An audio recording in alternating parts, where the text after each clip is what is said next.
हस्तमुद्रा क्रमांक 5.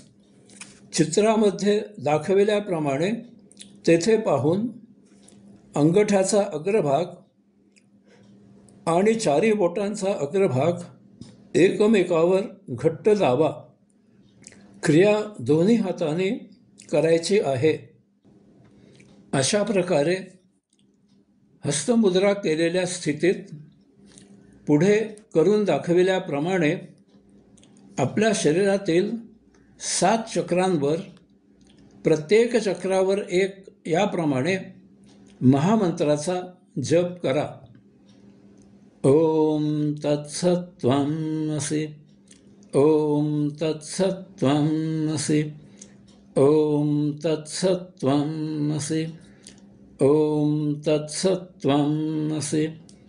ओम तत्सत्त्वमसि. ओम तत्सत्त्वमसि. ओम तत्सत्त्वमसि. अशा प्रकारे जप करून झाल्यावर लगेचच पुढील मुद्रा करायला घ्या.